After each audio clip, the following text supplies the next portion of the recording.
Let go. Hello, I can't do peace, so I'll show a picture of peace. Let me start this thing. There we go.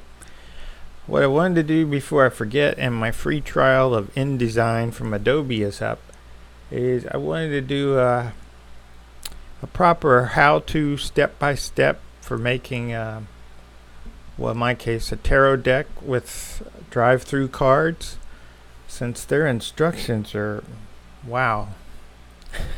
They lead you to a screen that looks like this. Now, I made this using Canva, Canva. If you ever need a thumbnail on YouTube, this is one of the easier ways to make one, because they got all kinds of fonts, and I don't know, it's easy. But anyway, you can see the company, the last company I'm going to try for doing my grandmother's deck of cards that she gave me is called DriveThruCards, and I have bought a lot of cards from them, a lot of PAM versions for sure, and I called all this jargon that they're throwing at you card printer alchemy, because you got things like ICC, the International Color Consortium. What the heck does that mean? Is it even on planet Earth? And you got swap, looks like swoop or swope. If that's a profile that's ICC that you have to use, they throw CMYK at you, which is most things you see on a computer screen are RGB, red, green, blue, but for a printer like these guys, it has to be CMYK, which is cyan, magenta, yellow, and the K kind of means black, kind of doesn't, but anyway. And the images can't be JPEG, JPG, or PNG. A ping file, they have to be TIFF, which is really old stuff, I think, but it's still in use, obviously. And all your images have to end up in a PDF file, which everybody's seen. Usually that's text. They have words like bleed, as you'll see on the card template they give you. And instead of using, there's a free thing called Scribus, but I think it lacks the data merge I'm going to show. Maybe it has it, I'm not sure, but I kind of gave that up when the last page of the instructions from DriveThruCards says, well, now you need to use Adobe Acrobat Pro. So you're right back where you started. You need to get something from Adobe. So since this is what InDesign is for, why not just go ahead and use InDesign? And if I had to pay, I think, since this took about 20 minutes once I watched a video about it, which I'll link to in the description. Sorry about the fan noise too. It's like 103 degrees and it's after 8 p.m. It's unbelievably hot here.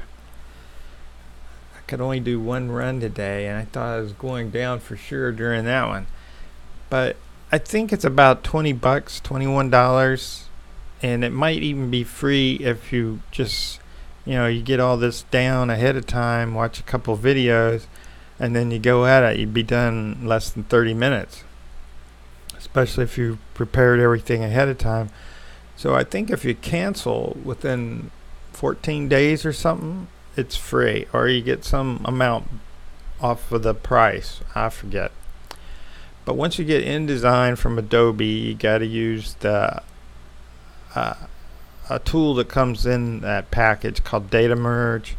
Basically what you're doing is taking some information you created in a spreadsheet, in this case for a simple thing like this tarot deck where I have no words and no numbers. It's just the path, like the folder where you're keeping the images. And once you've created that, you just need to export it as a CSV file, which is a comma separated value file. See, the jargon just goes on and on. That's why I have the big question mark. And there I'm looking puzzled as I'm trying to read through it all with incense and candles burning. And that leads you back to your shadow, of course. Why? Because it's always there.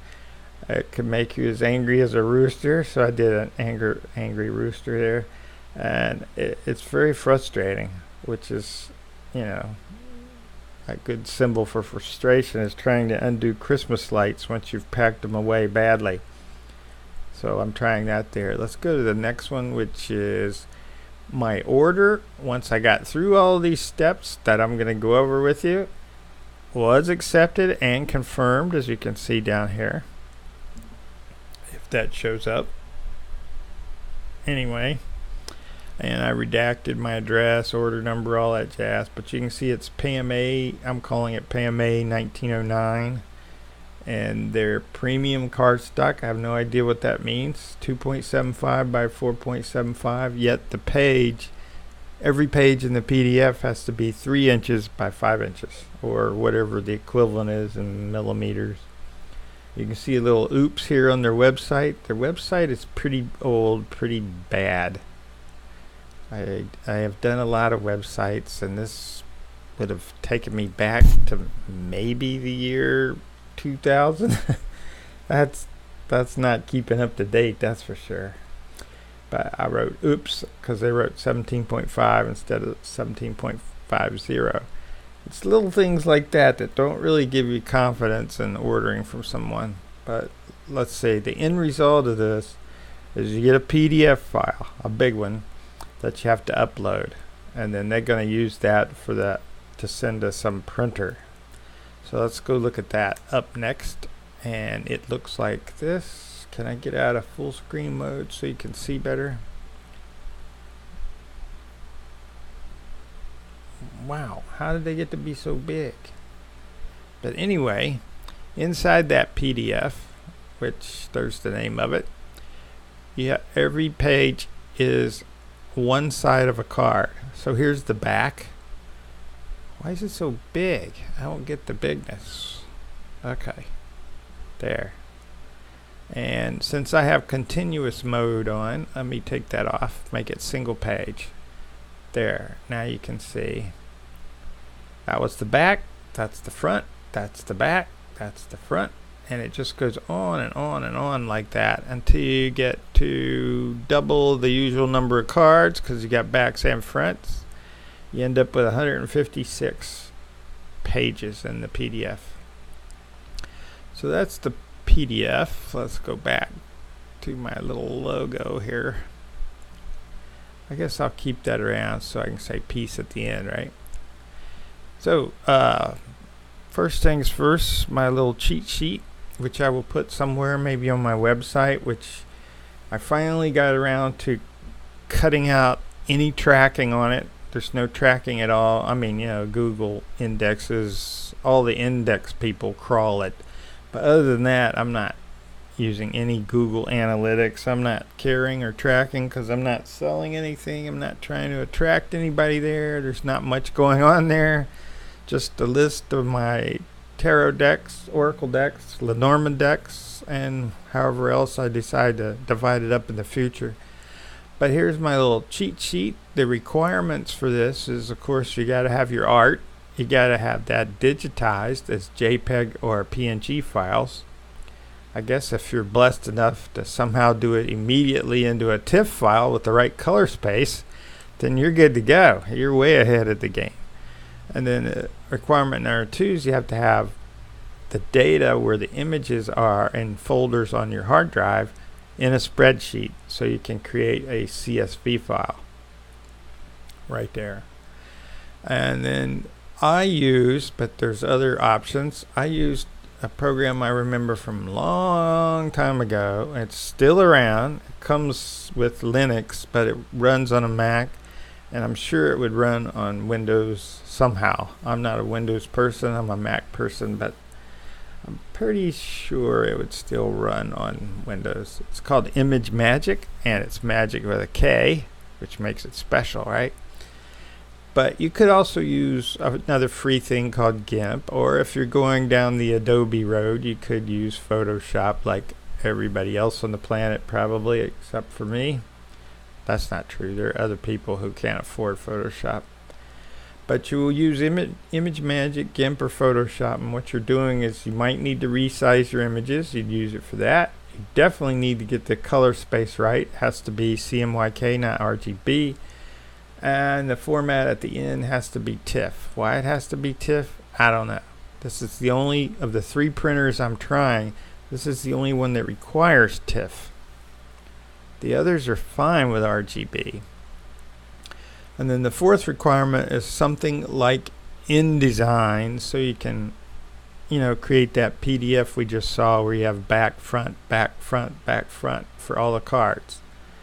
And that's what you finally upload to DriveThruCards. We'll call them DTC. So that's I kind of did it wrong, even though I'm saying requirements. That's really the same thing as at a glance. Yeah, create your art, digitize your art, imagemagick to resize, all that jazz, CSV file to drive InDesign. InDesign creates a PDF. PDF gets uploaded to DriveThruCards for processing. Then I write go stand by the mailbox because it's going to take a while probably. I think they say a week or so. Probably take longer than that before I see it.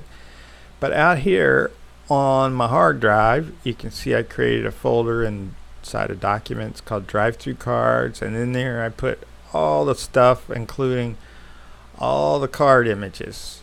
And you can see some InDesign files, the template that you get from, where is that template? There's a template that you get from them. We'll see it in a second. I think we will. But anyway, here's I'll just open that one. That's the back of all the cards for my deck. Your deck would be different. I mean, I could have went with the old Crackleback, right? Everybody loves Crackleback. Or I could have went with what may have been the original deck in 1909. Anyway, I'm letting this get too long, huh? So where are we looking at our cheat sheet? We need to go to Google, and I'll show you the next step. So here we go. And since I mentioned that you can get Adobe InDesign for free, there's the page you go to. It says start your free trial. It downloads something and installs it, and it also installs something to keep connected to the mothership, which is kind of annoying. But here we are, we're on Google's home page, and over here you got these dots, which mean Google Apps, I believe. You're going to want to go to Google Drive. And in my case, I put them in a folder I made called DriveThruCards. And what am I looking for? I'm looking for a spreadsheet, which is usually green, like this one here. You can see DTC PAM 1909, that line. So let's open that up. And basically, for a simple deck like this one, I just need a column which has the location relative to where my InDesign file is, which is here in this folder. I'll click on it. The folder that I created that has all the images in it. You can see Trump's TIFF, all those images there.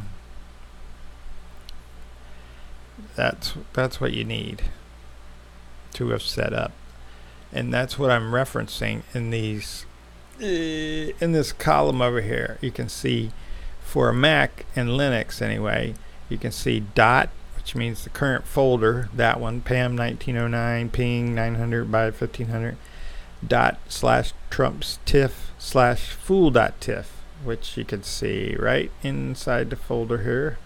That's referencing that file. And then it's the back again. Now where is the back? The back is Zenfrog. Where is it? It's right there. Because I had to take, and I'll show that in a second, I had to take and create the file using imagemagick from zenfrog.png.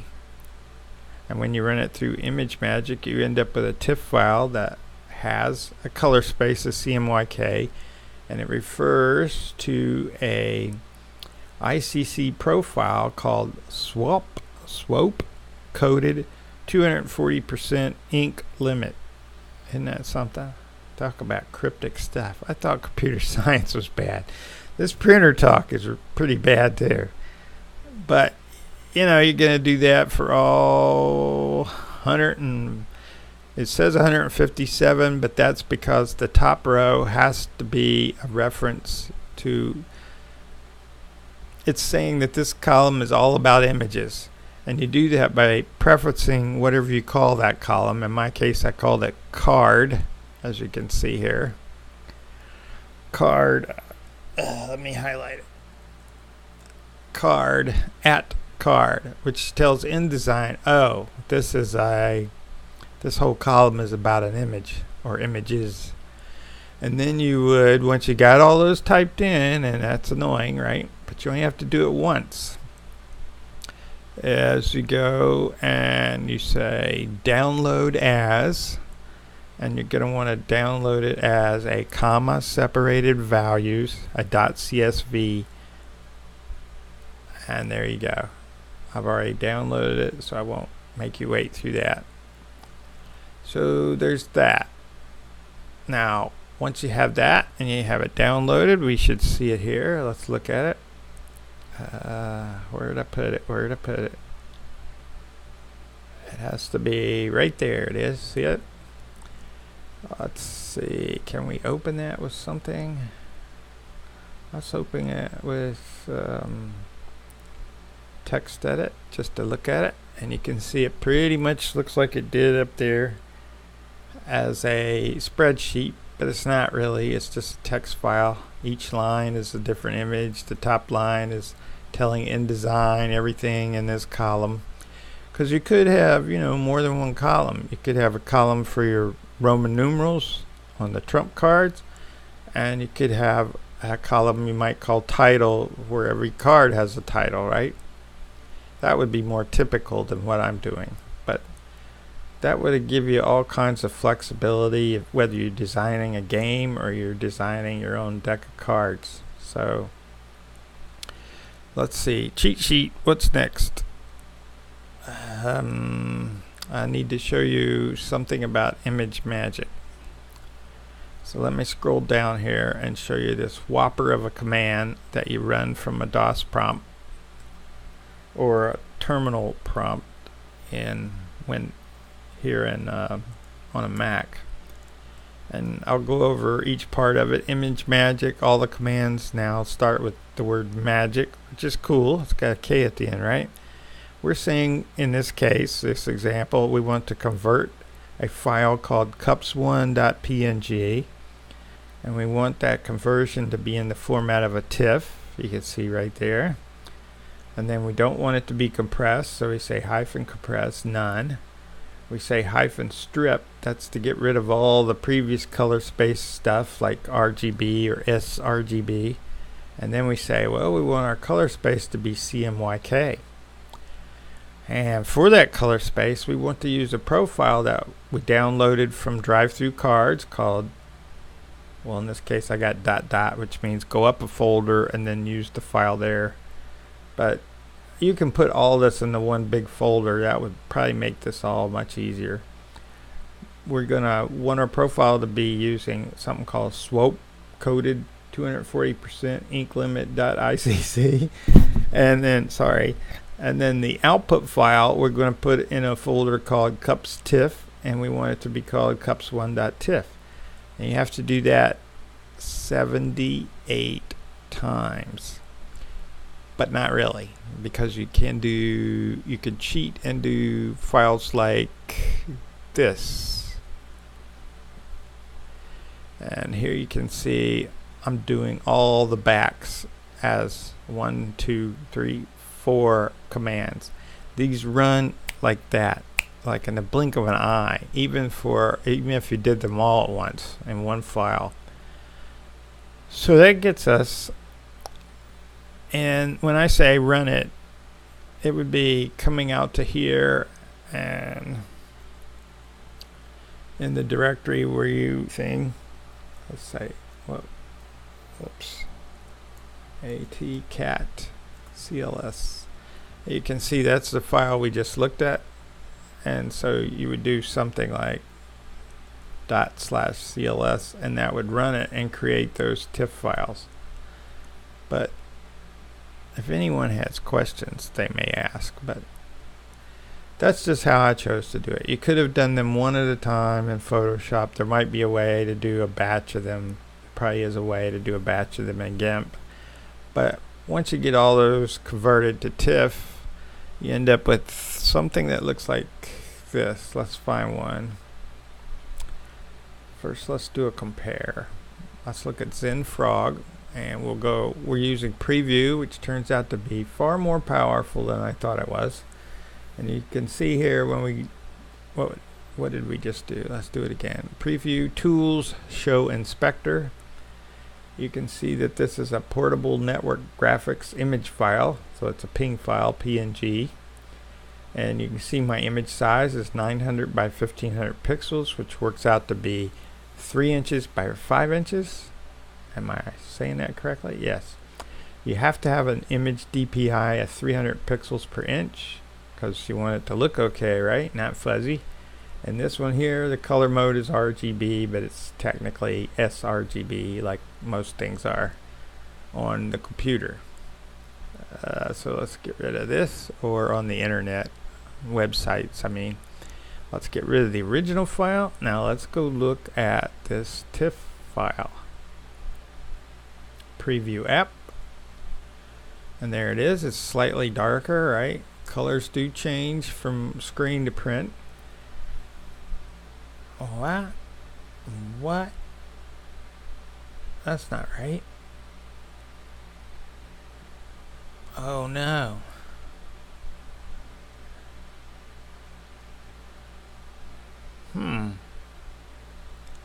Let's try that again. Something's off.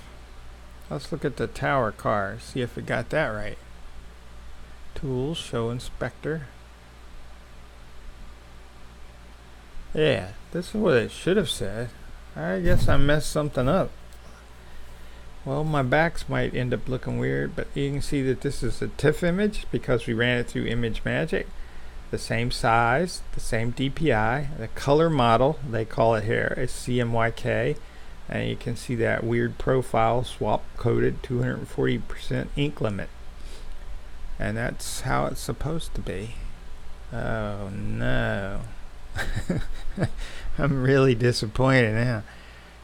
Oh, I see. I made a backup. My bad. Let's see, that's better.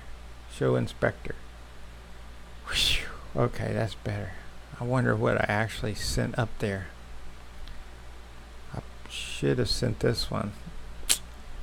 I'm having a bad feeling about these backs. So I guess I won't be able to blame DriveThruCards for that mistake, huh? So where are we on our cheat sheet? Let's look again. I think we're finally at the tough part. Yeah, we're at InDesign. So let's fire up InDesign and hope I can make it through this. And it takes a little while, as you can see, because it's like everything from Adobe, gigantically huge and a pain. So buy now, no. Taxes may apply. Thank you. Let's see if I remember the steps involved. We want to bring this in. Yep, okay. And you can see I already have the data merge panel up. So let's look at, I think it's window. In case you don't have it up, you'll go to utilities and you would just check data merge, which turns it on, and then let's bring it back. Utilities, data merge, because we're going to need that here in a second. But this is the template we give you. So at this point, basically we have one page, one layer, like we care, right? What you want to do once you've read all this and understand that there's basically the pink areas where your artwork or words are guaranteed to print. The blue area, not so much. But yet, if you want full border or borderless, as people say, you want your art to go all the way to this edge. So let's get rid of these words because for some reason they show up in the end, like they show through the cards. We don't want that. We don't want this.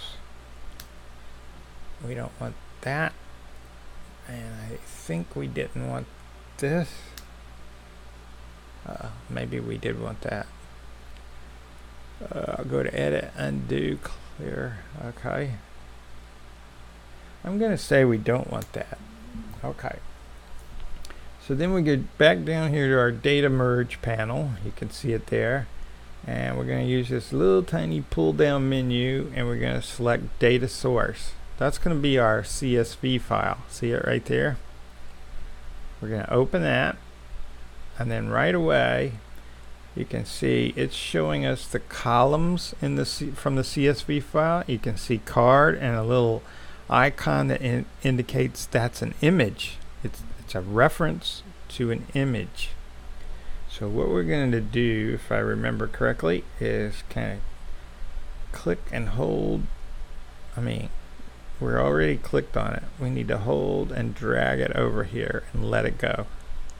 And then it creates this thing that says less than card, greater than, which is just data merge's way of saying whatever's right here and laid out this way is going to get replaced by the image from the folders, as you can see, but it's not right. So I got to come here, I think, and undo this, and then click on this and drag it out to the edge, and drag this one out to this edge, and drag the bottom to the bottom or a little bit beyond, drag the top to the top or a little bit beyond. Now there's probably something you can click on that just says fit to page and you'd be done. So let's go click on preview again, and you can see that looks pretty good, right? And as we click, there was the magic. You just saw it, right? We got what basically is just one page, but we're able to look through as though we have the entire PDF done already, but we don't. We can just scroll through. It's doing all that work for us. We don't have to bring in any more images. We don't have to line things up anymore. You just have to hope your artwork is in good shape. So let's go back to number 1 or page 1. Remember, every page is one side of a card. So page 1 is the back of the first card, which is the Fool. Why did I say it like that? I don't know.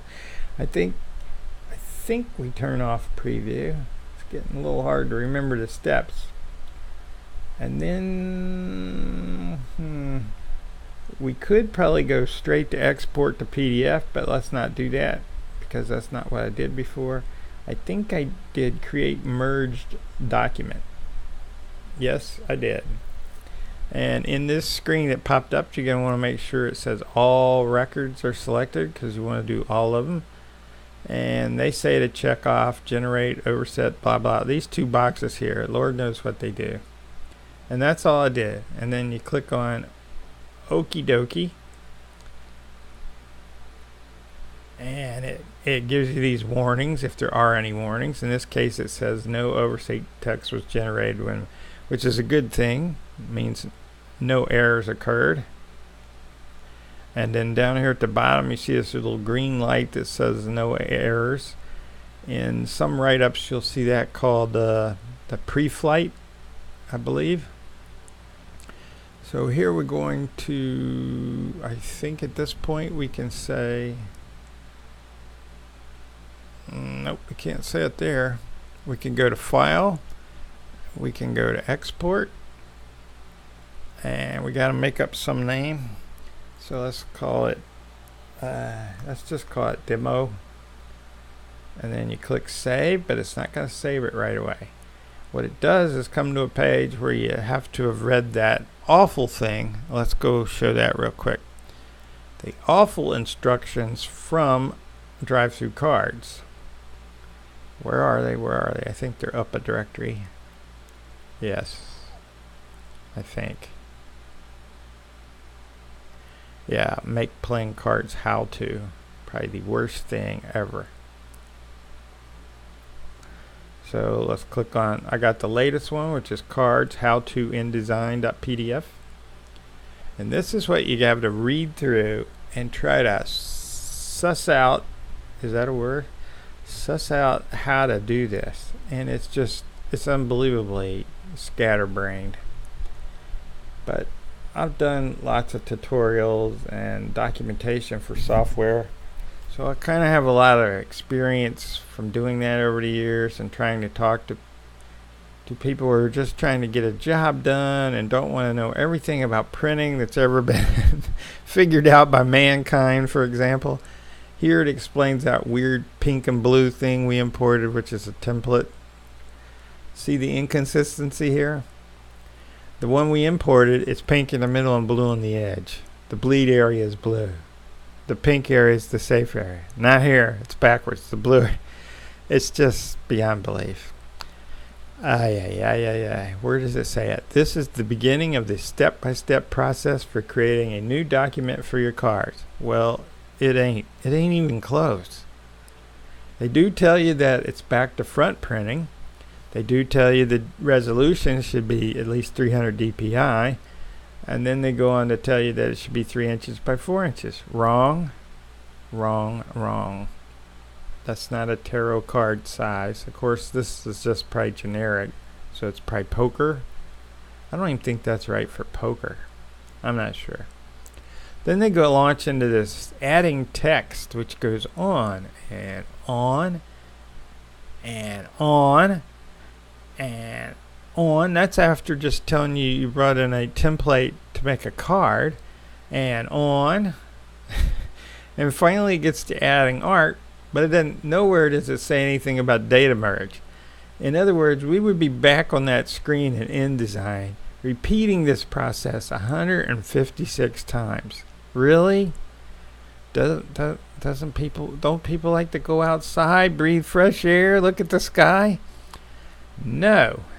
And then it does have a little tip in here about making sure your ink, whatever that means, that your ink separations, your ink limit doesn't go over 300%. I don't think mine did. I guess I'll find out when the cards arrive, right? And then this whole blob about master pages. Don't need it. Don't get it. Didn't make sense. And then finally it tells you to export the thing and send it up to DriveThruCards. So let's get rid of that and go back where we were. We were here and we just had done the file, and well, I'll cancel it. We're in this thing that got created through create merged document, because now we have two documents here. We have that weird thing that's using the CSV file to put all the images into a real document, a thing that's meant to be a PDF. Then we go to file, then we're going to export, and then we called it demo, so we're going to say save, even though it hasn't saved yet. But we got to make sure that the Adobe PDF preset is PDFX-1A:2001 modified, and then it should be the next thing down to standard. It's the same thing again, but 2003. See how confusing all this is? You want to make sure it's all pages, and I think you wanted to check under options, optimize for fast web view. I'm not sure why. And under marks and bleeds, under bleed and slug, look at all these terms. You want to make sure that you have a 0.125 inch border all around. What's that, 1/4 of an inch? I don't know, something like that. And then you want to say export, which really goes off and doesn't really give you much feedback about, I guess, down here, maybe because it says basic working. Does that mean it's working? I just remember trying to look at it and it wasn't really done yet. So let's go look.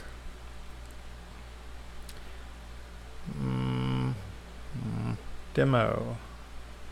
I guess one way to tell is I can look and see if it's big. See, it's 50.8 megabytes. The other one was 50.7. So let's look at, well, first let's minimize InDesign, get that sucker out of the way. I don't know why data merge panel stays up like that. So here's our demo file that we just exported. Let's go whack whack, and there you go. 1 through 156 pages. And just like that, you got all your cards ready to be printed. Just like that. And let's click on one and go Tools, Inspector. And you can see it's going to lose all that image information, so we don't see that anymore, but we do see PDF, what created it, Adobe InDesign CC 13.1, even though they call it 2018. Page size 3 inches by 5 inches, 156. PDF version, we don't care. And we don't care. And that's it. Let's look at our cheat sheet. Yep. And at this point, we would go to, you would have set up an account at DriveThruCards, and then you'd work through, I forget what you click on. I can't remember. But you'll see it under your account, you know, upload or create a deck, whatever it says. And at that point, you just upload it, and you end up back where we started here. You'll end up with a page that looks like this, and periodically they update the order history down here at the bottom. You can see initially it was processing, and then they quickly took my money. And then it took a while. This all happened on the same day though, but you know, well, here I am, click, click, click, check, check, check. Then it says sent to printer. I blacked out the batch numbers, and then it says it was confirmed. Card printing facility has acknowledged receipt of your order. That doesn't mean it'll turn out the way I thought it would, but hopefully. But that was my quick, let's make that full screen. That was my quick look at printing a deck of cards through DriveThruCards here. And all the alchemy and jargon and anger and frustration and shadow work, as people call it, that was involved in doing this. So with that, I will end on a piece. If I can remember how to get out of full screen and stop the recording. Since I can't do my own fingers, I got this one off of Google. So with that, I will say peace.